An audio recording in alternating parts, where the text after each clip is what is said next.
कि देखली तुम होइठे छौरी देखली तुम होइठे भाई रे देखली तुम होइठे मिलत रहे हमसे रोज दिने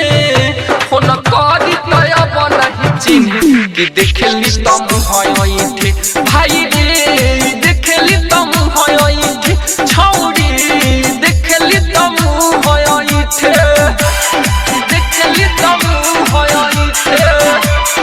देखली तुम होइठे यस रिकॉर्डिंग स्टूडियो मौलापुर बाजार डीजे अरमान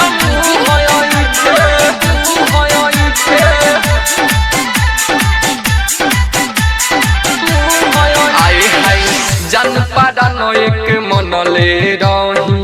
पहले रही जाता प्यार रे मिले हमारा से आइल रहे छौड़ी कई बहार रे जन पादानो एक मनले रही पहले रही जाता प्यार रे मिले हमारा से आइल रहे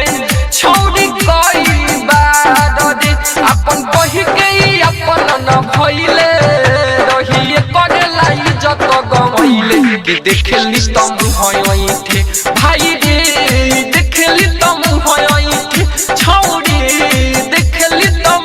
होइठे देखली तुम होइठे देखली तुम होइठे डीजे अरमान छौड़ी देखली तुम होइठे राजेश्वराई टोडयास नारायण के दिल बियाई धोखा हो जहियाई अकेले भेटा जाई छोड़ब नाही मौका हो राजेश्वराई टोडयास नारायण के दिल बियाई धोखा हो